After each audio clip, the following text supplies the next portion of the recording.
আমি অতি আচৰিত হৈছোঁ যে দুজন কালপ্ৰিতক একেটা সময়তে একদম ভাবিবলগীয়া কিছুমান বাধ্যত পেলাই দিয়ে। তাৰমানে আপোনালোকে কয় একদম নিকা ভাৱমূৰ্তি মানে ভাৱেৰে আপোনালোকে তদন্ত প্ৰক্ৰিয়া আগবঢ়াইছে, কিন্তু যিকেইজনে তদন্ত কৰি আছে মোৰ তেখেতসকলৰ প্ৰশ্ন আছে যে এনেকুৱা ধৰণৰ তদন্তবিলাক অকণমান সময়ৰ কাৰণে যদি মৌন হৈ ভাবোঁ যে এজন মানুহৰ মোবাইল ট্ৰেছ কৰা হৈছে নাম্বাৰ, তাৰপিছত তেওঁক গৈ ধৰিছে একেদিনাই, আকৌ এজন আহি আছে মানে ছিংগাপুৰৰ পৰা একেদিনাই আহি দিল্লীত পাইছে, দুইজনক একেলগে লৈ অহা হৈছে, ৰাতিপুৱা সময়ত লৈ অহা হৈছে, কিছুমানৰ মুখ বন্ধ কৰি যিসকল প্ৰতিবাদী সত্তা তেওঁলোকক আগতীয়াকৈ কাৰোবাক নি পেলাই মুখ বন্ধ কৰা হৈছে, নহ'লে কাৰোবাক বেলেগ প্ৰক্ৰিয়াৰে মুখ বন্ধ কৰি তেওঁলোকক এটা নিৰাপত্তা বেষ্টনীৰ মাজত আনি প্ৰথম যিখিনি তেওঁলোকৰ আইনী প্ৰক্ৰিয়া তেওঁলোকে কৰিছে, তাৰপিছত এতিয়া CIDত জেৰা চলাই আছে।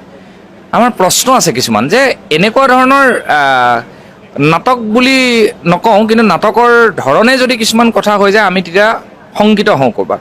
কাৰণ জুবিন গাৰ্গ প্ৰত্যেকজন মানুহৰে আপোন, সেই কথাটো জাতি ধৰ্ম নিৰ্বিশেষে বিগত এই 13টা দিনত দেখুৱাই দিলে।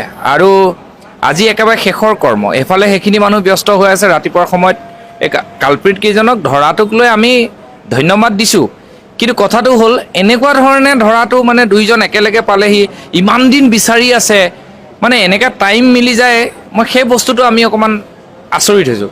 গতিকে এতিয়াও সচেতন মহলেই নহয়, বুদ্ধিজীৱী সমাজেই নহয়, প্ৰত্যেকজন জুবিন অনুৰাগীৰ পৰা একেবাৰে গাঁৱৰ একেবাৰে নজনা মানুহগৰাকীয়েও সুধি আছে যে জুবিন গাৰ্গে ন্যায় পাবনে নাই।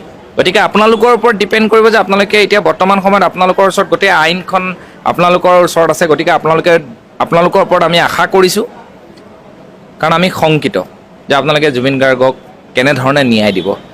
দুদিন জেলত থাকি ওলাই আহি মুকলি আকাশৰ তললৈ ওলাই আহি আকৌ কোনোবা চেনেলত গৈ টকশ্ব'ত বহিব, কোনোবাই ইণ্টাৰভিউ ল'ব, সেই কথাটো কিন্তু এইবাৰ অসমে বিচৰা নাই। আৰু সেইটো হ'বলৈ হ'লে পৰৱৰ্তী সময়ত ইয়াৰ উত্তৰ অসমৰ জনতাই দিব, কেৱল কোনোবা সংগঠন বা কেৱল নিউজ চেনেল বা নিউজ চেনেলৰ পৰ্টেলে কিন্তু নিদিয়ে। তেতিয়া অসমৰ জনতাই দিব। আপোনালোকৰ এগেইনষ্টত কথা ক'লে বেয়া নাপাব, কাৰণ সেই পৰিৱেশ পৰিস্থিতিৰ সৃষ্টি হৈছে কাৰণে আপোনালোকক আমি কিছুমান প্ৰশ্ন সুধিবলৈ বাধ্য হৈছোঁ। গতিকে আমি এতিয়াও আশাবাদী মানে আমাক এই কথাটো লাগিবই, জুবিন গাৰ্গৰ ন্যায় লাগিবই।